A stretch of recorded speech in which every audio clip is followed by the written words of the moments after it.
Halo semuanya, selamat datang di halaman ceramah terbaru Ustadz Abdul Somad. Jangan lupa like, komen, dan bagikan. Buya Hamka menulis novel klasik. Datang Habibur Rahman El-Shirazi, tenggelamnya kapal Panderwick, bahasa klasik. Hanya jarak 40 tahun, banyak anak muda sekarang tidak paham bahasa-bahasa novel klasik. Tapi kalau disuruh dia baca novel yang sekarang paham. Padahal jaraknya cuman 40 tahun. Seandainya hidup Nabi Muhammad SAW sekarang, datang dia ke Pekanbaru, hadir dia di masjid ini, bisa tak saya bicara dengan dia? Kenapa? Karena bahasa Arab tidak mengalami perubahan. Apa sebabnya? Karena Al-Quran. Ibu kalau pergi umrah tiba-tiba lupa jalan mana hotel mau pulang, bisa ngomong ke polisi, ihdinas siratal hotel, tunjukkan aku kemana jalan ke hotel. Daur kam, lantai berapa? Salasa rakaatin, lantai 3. Kenapa bahasa tidak mengalami perubahan? Karena Al-Quran dibaca menurut bahasa aslinya. Quran yang dibaca Jibril itu yang didengar Muhammad sallallahu alaihi wasallam. Quran yang dibaca Muhammad sallallahu alaihi wasallam itu yang didengar sahabat. Yang dibaca sahabat itu yang didengar tabi'in. Yang dibaca tabi'in itu yang didengar tabi'in. Sampai ke guru mengaji kita sekarang, tidak ada beda sama sekali. Tolong tunjukkan saya kitab suci yang pakai bahasa aslinya, yang dibaca oleh Musa, yang diucapkan oleh Isa. Mana sekarang? Ada? Takut menjawabnya kan? Bersyukur. Kenapa? Karena Al-Quran tidak mengalami perubahan. Pertama, poin yang mau saya sampaikan, bahwa mukjizat bahasa Al-Quran. 2, bahasa Al-Quran bahasa yang paling lengkap dilihat dari penggunaan anatomi vokal, suara, bunyi, huruf yang tak ada dalam bahasa lain. Tunjukkan saya bahasa Minang, bahasa Batak, bahasa Jawa, bahasa Sunda, bahasa Banjar, bahasa Makassar yang ada huruf bot. Ada? Yang ada huruf bot. Makanya bahasa Arab itu disebut dengan lughatul bod. Karena tak ada huruf bot. Bahasa Inggris ada bot.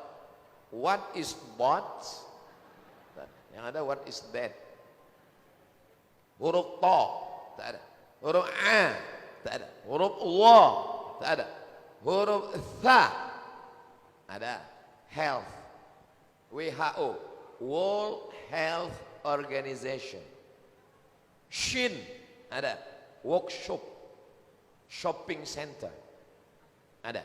Tapi huruf bot tak ada. Maka orang yang tidak pernah membaca Al-Quran seumur hidup berarti tidak menggunakan potensi yang ada pada dirinya. Sama seperti orang punya HP canggih tapi yang tahu cuman warna hijau, warna merah. Hijau angkat, merah mati. Tak tahu dia lagi.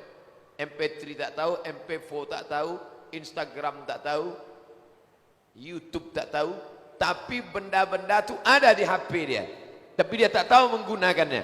Tapi ketika orang baca Quran, a'udzu billahi minasy syaithanir rajim, a'udzu syaitanir, bismillahirrahmanirrahim. Alladzina idza asabathum musibah qalu maka semua potensi diri bekerja, dan itu hanya ada ketika membaca Al-Quran. Baca Quran tak boleh potong napas di tengah, harus dari awal. Ya ayyuhalladzina amanu ista'inu bis-sabri was-salah innallaha ma'as-sabirin wa lanabluwannakum bisyai'im. Itu tak ada dalam bahasa Indonesia. Ada tak dalam bahasa Indonesia itu? Bapak-bapak, tak ada beda. Bapak-bapak, tak ada beda. Dalam bahasa Arab beda. Motor dengan motor. Motor hujan, motor airport. Nah, makanya jangan salah ngomong. Nazalal motor, turun airport. Dia ngomong sama supir taksi, nazalal motor. Padahal dia mau cerita, hujan turun, diantar ke airport. Ada panjang pendek. Dalam bahasa Indonesia ada lapar dengan lapar. Sama-sama lapar kan? Cuman yang panjang itu memang udah melilit. 3. Al-Quran satu-satunya kitab suci yang ada di kepala orang. Tunjukkan saya yang hafal kitab suci. Bisa kita tes anak-anak Indonesia. Kemarin waktu acara di Taman Mini, datang bapak-bapak dari Yogyakarta. Namanya Pak Ike. Ini Ustadz, anak kelas 5 SD. Ustadz buka Quran, tes dia. Kami buka, kami tes. Satu kata saya sebut, disebutnya halaman sekian, 1 dari bawah, 2 dari atas. Mundur 3 halaman ke belakang. Halaman 2, 3 dari surat ini, ayat ini. Mundur lagi, lama-lama berhenti saya, takut saya. Ini manusia apa Google? Anak umur 5 tahun, anak kelas 5 SD. Ternyata luar biasa. Oleh sebab itu maka ini cara Allah Subhanahu wa taala untuk menunjukkan. 4. Mukjizat Nabi Musa tak nampak lagi. Ketika dipukulnya laut, terbelah laut merah. Ketika dipukulnya pasir, memancar 12 mata air. Tapi kalau ditanya sekarang, mana tongkat Nabi Musa? Waktu kami haji dulu dari Kairo, datang jamaah. Dari mana dek? Dari Indonesia Pak. Sudah lama jadi TKI. Kami mahasiswa dari Kairo. Oh, dari Mesir kalian? Iya. Nabi Musa di Mesir kan? Iya. Bisa tak kalian carikan serpihan-serpihan tongkat Nabi Musa? Jadi gara-gara bapak ini. Oh ada, saya pukulkan dia memancar 12 mata air. Disuruhnya kami mencari serpihan tongkat Nabi Musa. Mukjizat Nabi yang lain hilang. Tapi mukjizat Muhammad sallallahu alaihi wasallam sampai hari ini masih ada, sampai hari ini masih real dan nyata di depan mata kita. Walaqad yassarnal Qur'ana lizikri, kami mudahkan Al-Qur'an itu untuk diingat. Fahal mim muddakir, adakah yang mau? Adakah yang ingin? Adakah yang berkehendak? Yang kelima, orang barat membuat percobaan. Dibuat satu kebun, isinya jagung, cepat panen. Di sini dibuat lagi jagung, sama-sama jagung. Cuman bedanya di sini ada murattal MP3, terus non-stop. Yang ini kosong, tak ada MP3 sama sekali. Habis itu sekian bulan panen. Apa bedanya? Jagung ini lebih manis, jagung ini lebih cepat panen, jagung ini lebih besar. Yang ini kurang manis, panennya lama, kecil-kecil. Yang punya otak orang barat, yang punya teori orang kita. Dari mana dia dapat? Ayat berkata, wa idza quri'al Qur'an, kalau ada orang baca Quran, fastami'u lahu, dengar baik-baik, wa ansitu, diam, la'allakum turhamun. Ternyata pokok kayu itu tidak mati. Pokok kayu hidup dan dia bisa mendengar. Dan rahmat turun ke pokok jagung. Itu dibuatnya jagung yang ini tak ada suara. Andai jagung ini dibuatnya lagu dangdut, mungkin pahit jagung. Bapak Ibu yang dimuliakan Allah Subhanahu wa taala. 6. Saya diundang ke Batam. Berangkat dari Sultan Syarif Kasim II Airport Pekanbaru. Sampai di pesawat, anak-anak menangis karena pesawat mau take off, pekak telinga. Yang tua pun mau menangis, malu, udah tua. Anak-anak itu menangis. Datang ibu itu membacakan ayat ke telinga anaknya.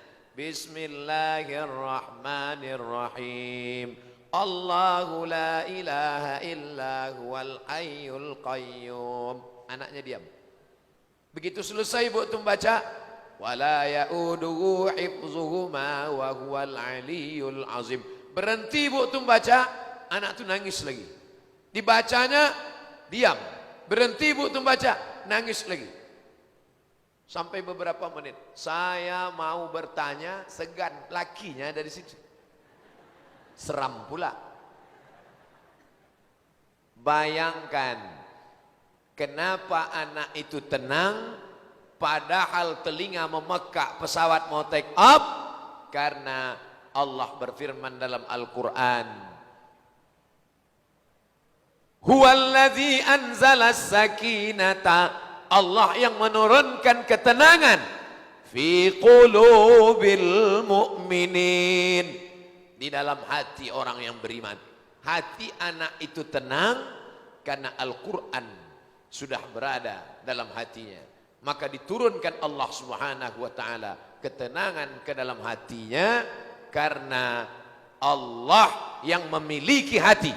Hati bukan punya kita. Qalbul mu'min, hati orang beriman, baina asabi'ir rahman, seperti orang meletakkan duit logam di ujung jari membolak-balik. Begitulah hati itu dibolak-balikkan Allah. Maka selalu kita minta, ya muqallibal qulub, wahai engkau yang membolak-balikkan hati, sabbit qulubana, kokohkan hati kami, ala dinik, dalam agamamu, wa ala ta'atik, dalam ketaatan kepadamu. Poin yang ketujuh, Al-Quran bercerita tentang ilmu yang dulu orang tak tahu. Dari segumpal darah berubah menjadi daging, berubah menjadi tulang, berubah menjadi makhluk sempurna. Darah jadi daging, jadi tulang, jadi makhluk. Itu baru orang tahu abad ke-20 setelah ditemukan teleskop mengetahui bagaimana proses kandungan rahim. Tanya dokter SPOG, itu prakteknya di depan pintu masuk airport. SPOG, spesialis kan kandungan. Dari mana Nabi Muhammad tahu itu? Kita mudah saja. Nabi Muhammad tahu, wa ma yantiqu anil hawa, in huwa illa wahyun yuha, wahyu dari Allah Subhanahu wa taala. Nasiyatin kazibatin khati'ah, ubun-ubun, kazibatin pembohong, khati'ah pelaku dosa. Yang berdosa kan tangan, yang berdosa kan kaki. Kenapa disebut ubun-ubun? Karena kata dokter spesialis otak dari Fakultas Kedokteran UNRI, Universitas Riau, otak inilah yang memerintah mata, otak inilah yang memerintah telinga. Kalau ada di antara ibu yang serius mendengar ceramah, otaknya yang berkata, dengarkan ceramah itu. Kalau ada yang mengantuk-mengantuk, otaknya berkata, usah kau dengarkan ceramah, itu tip rusak itu. Otak. Dari mana otak? Otak dari jantung. Karena jantung menyemburkan darah. Darah naik ke otak. Darah dari mana? Dari makanan. Makanya Nabi menyuruh jaga makanan. Jangan suapkan makanan haram ke mulut anak. Karena makanan haram, sepiring lontong gulai paku, katupek gulai paku, dari haram, lontongnya halal. Duit yang membeli itu duit tunjang, duit sipak, duit sikut, duit korupsi, duit koruptor, berubah menjadi tetesan darah haram, masuk ke jantung, naik ke otak, isi otak haram. Oleh sebab itu maka ini baru tahu dokter spesialis otak, tapi Al-Quran sudah bercerita 14 abad yang lalu. Siapa yang akan mengungkapkan ini? Siapa yang akan bercerita tentang ini? Inilah calon-calon dokter spesialis dari Pekanbaru. Amin. Mereka akan ingat seumur hidup cerita hari ini. Waktu kami sedang tidur-tiduran di belakang, datang Ustadz Somad waktu itu, maju ke depan. Saya waktu itu maki-maki, Somad kan tweet juga. Tapi rupanya itu berkesan bagi mereka, sampai mati ingat mereka. Kenapa mereka ingat? Karena fotonya ada yang ngambil dicetak. Ambil foto, cetak, tempel ke dinding besar-besar. Bapak ibu saudara yang dimuliakan Allah subhanahu wa ta'ala. Yang ke, saya tak pandai ceramah ngalor ngidul. Pernah bapak ibu dengar saya ceramah tak tentu arah? Saya berceramah jelas, waktunya jelas, berapa lama? 60 menit, selesai. Isinya jelas. Kalau ada orang sekarang mengatakan Somad itu ceramahnya tak jelas, otaknya tak jelas. Marah Ustaz? Enggak, memang dari dulu setelannya begini. Ke-8, apa kehebatan Al-Quran? Al-Quran bisa mengobati penyakit, bukan penyakit hati, bukan risau, bukan stres, bukan depresi. Sahabat Nabi diundang oleh kepala suku karena terkena ladir, disengat binatang berbisa, dibacakannya Al-Fatihah. Ada orang gila, dibacakannya Al-Fatihah. Bismillahirrahmanirrahim. Alhamdulillahirabbil alamin arrahmanir rahim maliki yaumiddin iyyaka na'budu wa iyyaka nasta'in ihdinas siratal mustaqim siratal ladzina an'amta 'alaihim wal maghdubi 'alaihim waladdallin amin. Air liurnya ditahan, tak ditelan. Bismillahirrahmanirrahim. Alhamdulillahirabbil alamin sampai banyak. Setelah banyak sehat. Baca buku 37 masalah populer dalam pembahasan masalah bid'ah. Apakah membaca Al-Fatihah, menahan air liur, meniupkan ke air, dibaca itu bid'ah? Tidak, karena dilakukan oleh sahabat Nabi. Nah, nanti kalian kalau ada jumpa-jumpa orang gila di jalan, baca Fatihah banyak-banyak. Dua kemungkinan, kalau tak dia sehat, kita lari. Ustaz, kenapa sahabat dulu membacakan Fatihah, orang gila itu sehat? Kenapa sekarang saya membacakan Fatihah, orang gila itu tak sehat? Karena yang membacakan sama yang dibacakan itu sama levelnya. Sama-sama gilo. Bapak Ibu yang dimuliakan Allah Subhanahu wa taala. Siapa yang mengatakan Quran bisa menjadi penyembuh? Allah. Wa nunazzilu minal Quran ma huwa syifa. Apa itu syifa? Syifa, bukan syifa. Syifa artinya penyembuh. Syifa, syifa, syifa. Sini sebentar. Nama anaknya siapa? Mustasfa. Mustasfa rumah sakit. Mustasfa, tempat orang sakit menjadi sembuh. Syifa, penyembuh, penawar, obat. Tak ada yang paling hebat daripada Al-Quran. Al-Quran dibacakan ke air. Allahul qayyum la ta'khudhuhu sinatun wa la nawm lahu ma fis samawati wa ma fil ardi man dhal ladzi yashfa'u 'indahu illa bi idhnihi ya'lamu ma bayna aydihim wa ma khalfahum wa la ya'tuna bi shay'in min ilmihi illa bima sha'a wasi'a kursiyyuhu samawati wal ardi wa la ya'uduhu hifdhuhuma wa huwal 'aliyyul 'azim. Setelah diteliti di Jepang, muncul molekul-molekul merubah air. Ternyata air itu hidup, air tidak mati. Yang punya teori orang kita, yang membuktikannya orang Jepang. Makanya air Az-Zikra dari Ustadz Arifin Ilham dibacakan zikir beramai-ramai. Makanya kalau ada orang baca Quran, air itu dibuka. Tadi ada baca Quran di sini. Kenapa air ditutup? dibuka supaya rahmatnya tuh rahmat turun. Takut saya Pak Ustadz, tai gigi masuk. Mana ada orang Islam bertai giginya? Karena orang Islam sebelum sholat duha tadi sudah bersiwak. Pernah tak nengok imam meletakkan siwak di kantong? Luruskan shaf, luruskan shaf. Sawus suhuf, fa inna tasfiyatas suhuf min tamamis sholat. Bersiwak sebelum sholat sunnah.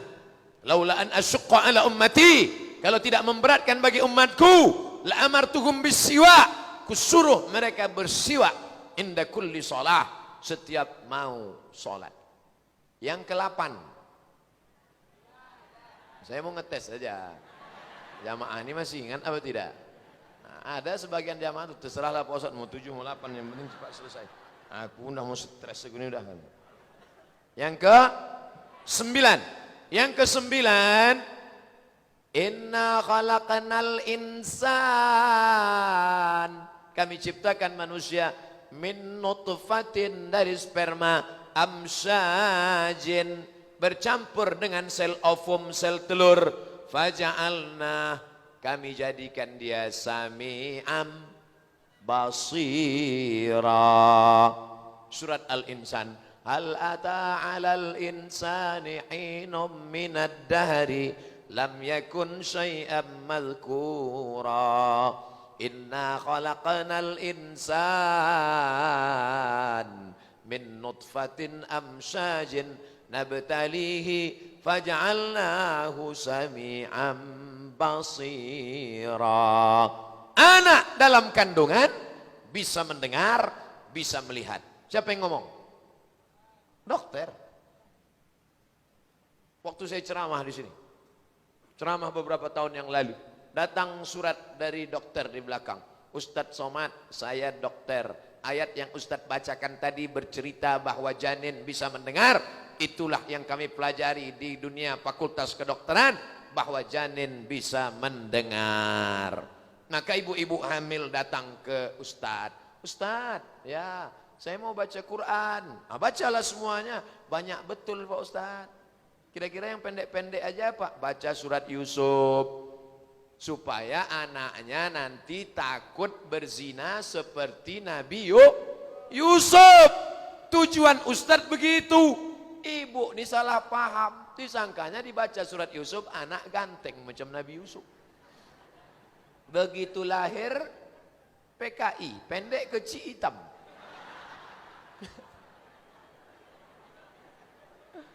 Ustaz, kenapa anak ini begini? Marah pula tuh. Kenapa anak ini hitam? Laki kau mana? Ini Ustaz, asamu lah. Laki hitam mana anak putih? Tujuan membaca ayat itu supaya anak itu dikejar-kejar Juleka. Sobek bajunya di belakang. Apa kata dia? Inni akhafullah. Aku takut kepada Allah. Itu tujuannya. Makanya dibacakanlah anak-anak itu ayat Quran. Ibu sambil maca bersolawat. Salatullah, salamullah ala yasin habibillah. Salatullah, salamullah. Terbalik pula. Tawassalna bi bismillah wa bil hadi rasulillah wa kullu mujahidin lillah bi alil badri ya Allah. Ah, lagu jadul. Lagu baru lah Pak Ustaz.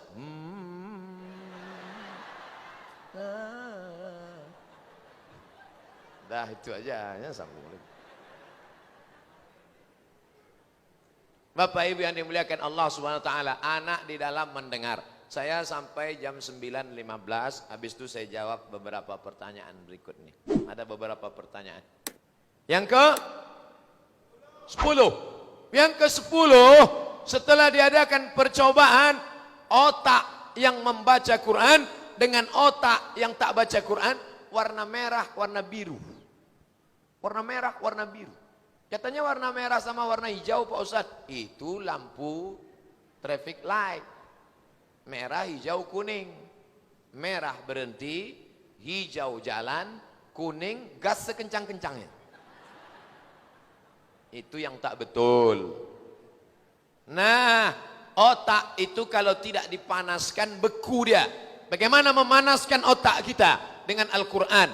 Saya sudah banyak jumpa ulama-ulama 70 tahun, 80 tahun tidak pikun. Guru mengaji saya meninggal umur 80. Syekh Azra'i Abdul Ra'ub tidak pikun. Otaknya sehat. Kenapa? Otaknya tiap pagi dipanaskan dengan Al-Quran. Orang yang hafal Quran satu hari mengulang hafalannya 2 juz. Karena kalau tidak diulang 2 juz 15 hari lupa. Maka sebulan dia khatam 2 kali. Setahun khatam 24 kali. Tapi ada yang tidak hafal Quran, tiap hari mengulang hafalan. Siapa dia? One day one juz. Kau udah ikut one day one juz? Udah lama Pak Ustaz. Satu hari 1 juz. Iya, apa? Juz pokat. One day one juz, bukan one juz. One day one juz. Karena situ juz. Kalau juz itu tulisnya juice. One day one juz. Satu hari 1 juz. Maka otak panas. Menyala dia. Maka jangan heran anak-anak hafal Quran itu cerdas. Di mana dia kuliah? Fakultas Kedokteran Universitas Islam Indonesia Yogyakarta. Duitnya dari mana? Gratis. Apa kata Pak Rektor? Ustadz Somad, anak hafal Quran, masuk ke sini, biaya kuliah gratis, plus beasiswa. Tamat, jadi dokter spesialis. Di mana kerja? Rumah sakit umum Arifin Ahmad. Orang yang sehat pun ingin selalu ke rumah sakit. Nengok dokter yang cantik tadi. Hafal Quran, raut wajahnya bersih bekas air wudhu, cahaya matanya habis sholat tahajud malam, orangnya baik, masuk dia ke ruangan ICU bawa jarum suntik. Bismillahirrahmanirrahim. Yasin wal Qur'anil Hakim. Innaka laminal mursalin ala siratim mustaqim. Apa kata Imam Ibnu Katsir? La tuqra'u fi amrin asirin. Kalau surat ini dibacakan pada perkara yang sulit, illa yassarahullah, Allah mudahkan. Yang sulit meninggal di ruang-ruang ICU itu, yang udah ngap-ngap bau, mati kontan. Yang mau sehat, sehat. Yang susah punya anak, baca Yasin malam. Habis baca Yasin, ya Allah, berkat surat Yasin ini mudahkan aku punya anak. Yang belum nikah, baca Yasin. Habis baca Yasin, ya Allah, berkat surat Yasin ini jumpakan aku ya Allah. Alhamdulillah Ustaz, saya baca malam tadi, pagi itu jumpa langsung. Sama siapa? Sama bini orang. Bapak Ibu yang dimuliakan Allah, maka Ibu selalu baca Yasin. Nanti asal nampak bapak itu agak-agak sesak napas sedikit, bacakan langsung. Yasin. Apanya kau ini gitu? Sikit-sikit Yasin, sikit-sikit Yasin. Membaca Yasin saat orang mati tak salah, tapi nunggu orang mati baru baca Yasin masalah. Baca Yasin saat pindah rumah tak salah. La taj'alu buyutakum qubura. Jangan jadikan rumah kamu kuburan. Karena kalau rumah itu kuburan, na'udzubillah. Rumah yang kuburan itu bagaimana? Rumah yang tidak dibacakan Al-Quran. Quran ada, tapi tak pernah dibaca. Quran sebagai apa? Aku nikahkan engkau dengan anakku dengan mahar seperangkat alat sholat dan kitab suci Al-Quran tak pernah dibuka sampai mati, tunai. Quran disampul pakai kain hijau, dimasukkan ke kotak kayu jati, dipaku 4 sudut, diletakkan di ruang tamu, masuk ke dalam lemari cantik. Setiap tamu yang masuk ke ruang tamu macam menengok kucing. Cantiknya. Ini apa Bu? Inilah mahar kami nikah sama papa dulu. Pernah dibuka? Bukan begitu memuliakan Al-Quran. Balik dari sini, buka itu lemari, buka itu kotak, ambil, baca. Baca Quran. Bang, saatnya kita membaca Quran. Sini bang, rupanya abang tu tak pandai baca Quran. Aku nikahkan engkau dengan anakku dengan mahar mengajarkan surat Ar-Rahman tunai. Indahnya. Di saat malam itu dibangunkannya istrinya membaca Quran. Adinda, janjiku mengajarkan Ar-Rahman. Buka Quran. Bismillahirrahmanirrahim. Ar-Rahman 'allamal Qur'an. Khalaqal insan 'allamahul bayan. Tengoklah bang, kata mertua, menantu kita baru malam pertama udah baca Quran. Kita udah 30 tahun nikah tak pernah tahajud. Dibukanya pintu kamar, tengok rupanya flash disk.